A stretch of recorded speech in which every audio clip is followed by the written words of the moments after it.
You're listening to The Pilot's Portfolio, formerly called the Pilot Money Podcast. To learn more about the name change, join us in Season 2. We've been looking out to Western North Carolina and flying out to these smaller mountain communities that are way out there with one road in and out. It's so hard to get up there by road. So we're able to take our 20, 30 helicopters and 80 to 100 airplanes and find little airports and get in and out of there. This has nothing to do with money. This is people helping people right now. And as pilots, we have this unique skill set and people need it.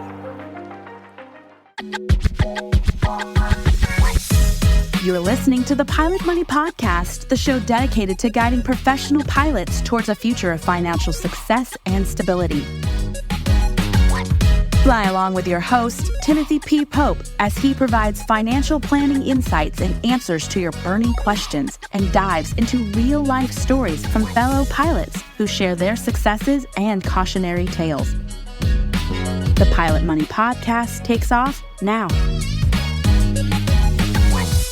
Well, welcome to the Pilot Money Podcast, everybody. This is a special episode. Typically in this podcast, we talk about financial stability, how to invest wisely, how to reach your financial independence, and in general, just take advantage of this awesome opportunity that you have as a professional pilot.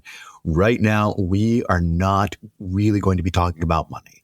As you know, last week, Hurricane Helene wreaked havoc on the U.S. South, from Florida all the way up to Virginia and Tennessee. Today, we're focusing on special disaster relief efforts in Western North Carolina. There's just been so much outpouring of help. You guys know I'm based here in Charlotte, 2 hours east of Asheville, and a lot of the smaller surrounding communities that have just been devastated, just devastated. Lots of rain, mudslides, tremendous amount of trees that are down. We have signs here in Charlotte that are saying don't travel to Western North Carolina. Just consider all of the roads impassable. It's close to home. They're just the places that we would go as a family. We would take our kids.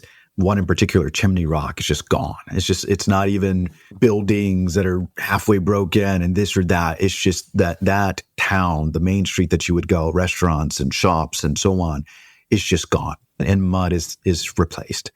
And so joining me today, we have the Executive Director, Alex Clark of Operation Airdrop.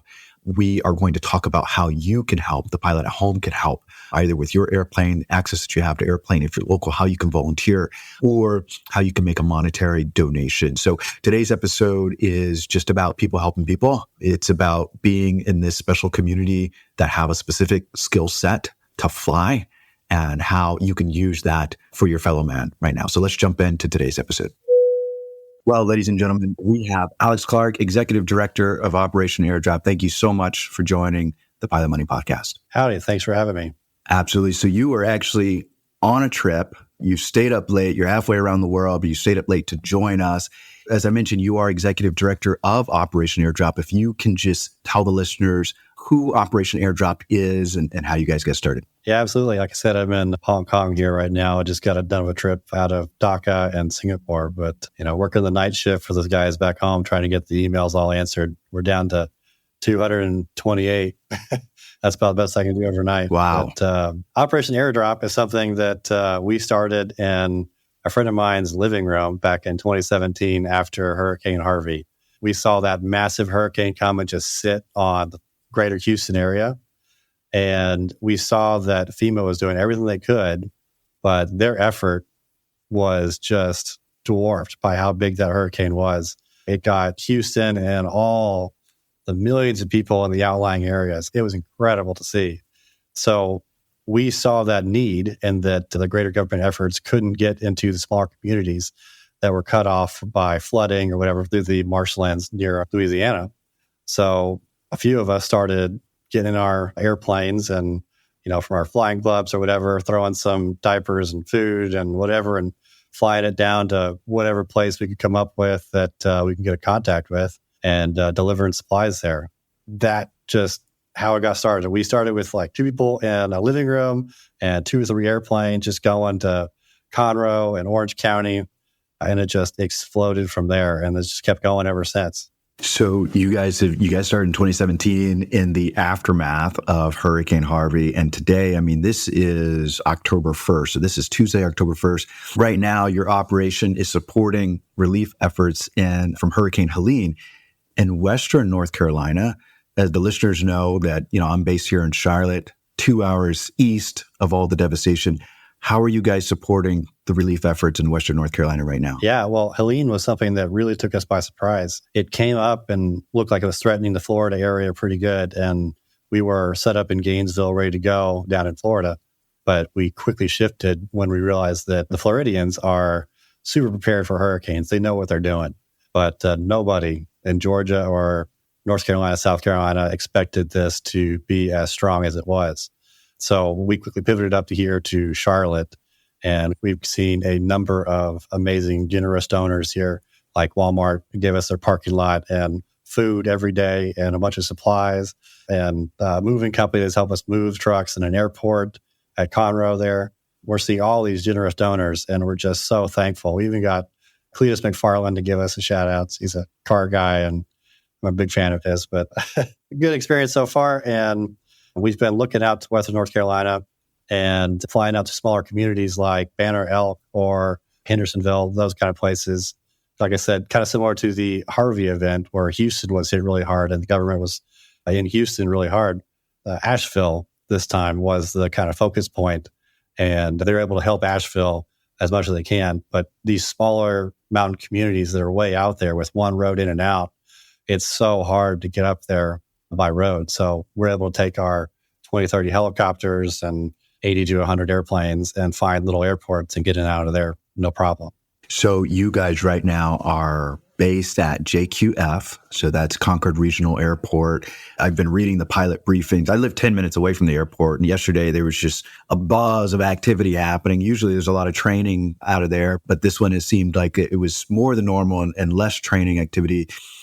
For the pilot at home listening who has an aircraft or who has access to an aircraft, how can he or she help? So on our website, operation-airdrop.com, there's a sign-up form there, and that will get you access to our sign-up form. We really do encourage that sign-up because it gets us everything from your TAL number to your name, contact information, everything. So number one, we can send you a thank you card and a tax write-off form later on. But number two, for safety, because the disaster zone is a dangerous area. There's no fuel anywhere. So if you get stuck with a pop tire, we want to know that you're not back. So we want to know that you're actually gone. Get your tail number, get your emergency contact information, that kind of stuff. And then from there, once we have that information, you'll get an email toward the end of the day.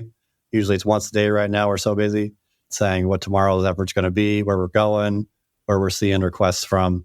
And they'll ask you to fly into JQF, load up with supplies. We've got a whole hangar full, sorted, weighed, ready to go. Our guys know what they're doing, and they will help you load per your specifications for weight and balance.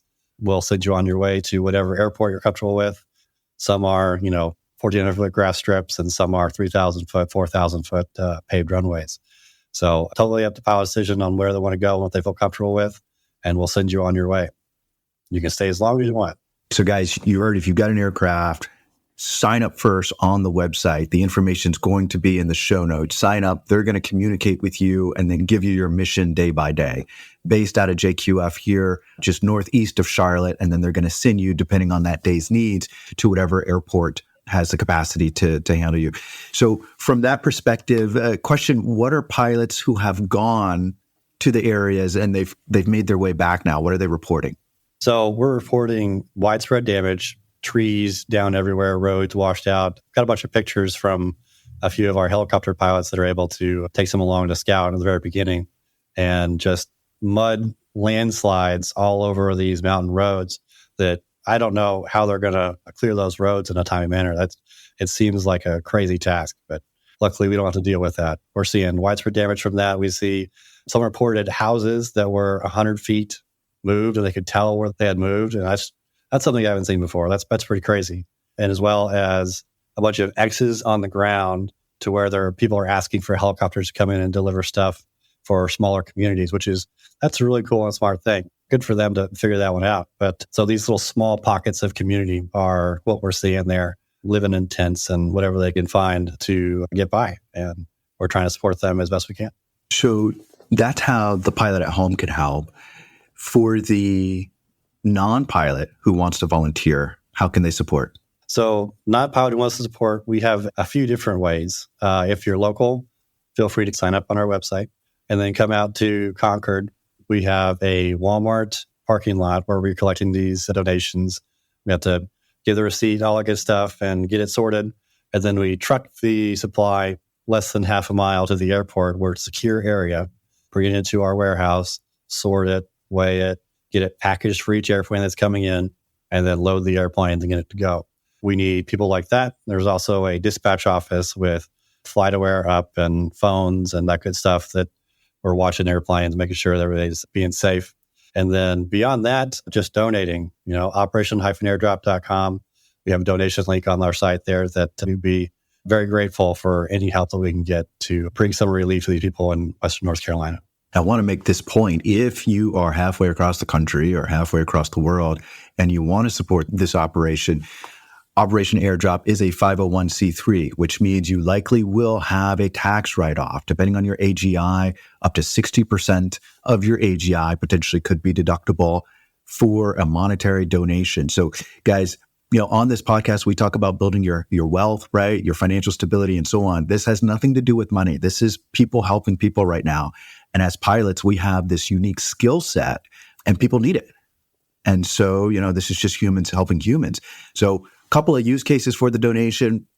If your airline provided a ratification bonus earlier this year and you saw your income just really spike up and you're looking for how to bring that taxable income down, maybe a donation. If you've upgraded to captain earlier this year and you've been flying a lot, maybe you're looking for a tax break, right? If you've jumped from year 2 to year 3 pay and you're looking for a tax write-off, maybe this is something you consider. And quite frankly, if aviation has been good to you in general, maybe, and you're looking to help, your fellow humans, this could be something that you think about. The last question that I have for you, Alex, is how long do you guys anticipate being on the ground here in Concord? Great question. We get that a lot. So our operation exists because the roads are cut off and people need us in areas where ground-based support can't get to them. As you know, airplanes are wildly inefficient compared to trucks. We calculate somewhere between 60 to 80 airplane loads to get one semi-load, which is just astronomically different in cost and everything like that. So our mission typically ends when the roads open back up for the vast majority of communities and ground-based support is able to get to people in need. Typically, that lasts a little bit less than a week. Our guess right now, it's still an educated guess, is that we would be ending between Friday and Saturday evening and then flying off the rest of those supplies next day. If it changes, we'll be sure to communicate in our emails. But that's our mission purpose, to serve while the roads are cut off and go from there. And we'll see how it goes, and we'll keep communicating to everybody involved. And I think that is why those nightly debrief emails are so important, guys. Go to operation-airdrop.com, sign up if you want to get involved.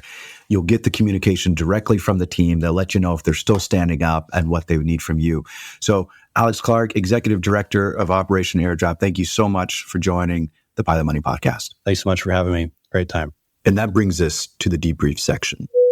So the first thing that I want you to think about is if you want to help Operation Airdrop, go sign up on the website. So it's operation-airdrop.com. The link is also going to be in the show notes. But you want to sign up on the website. This is going to be key because, one, it's going to help them track your tail number if you're flying in the mission that they send you on, right? It's also going to help them track your presence if you're on the ground, if you're at that Walmart parking lot and you're helping to load and unload trucks. Okay. 2, it's going to keep you informed via those nightly communications that they send out via email. And this is important because Operation Airdrop is designed to be stood up within hours of a natural disaster, not days, but hours of a natural disaster.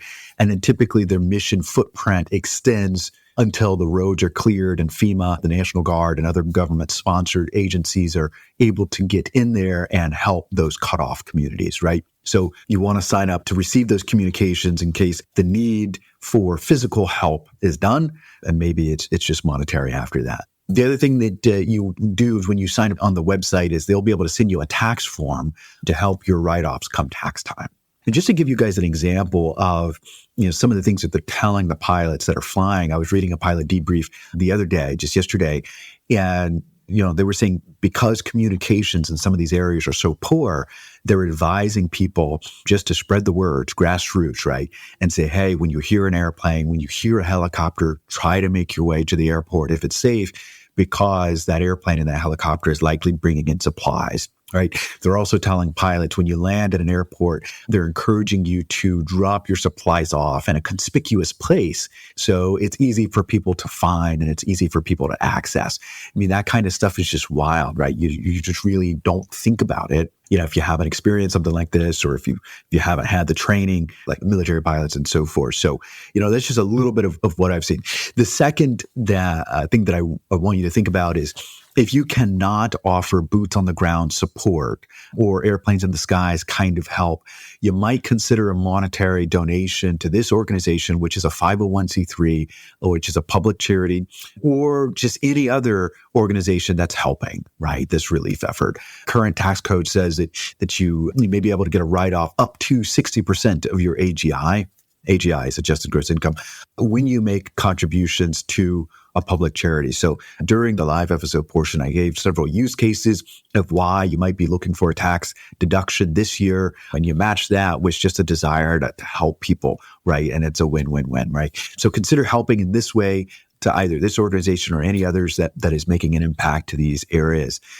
The last thing I want to say in this debrief is this is people helping people, right? On this show, you guys know we talk about money.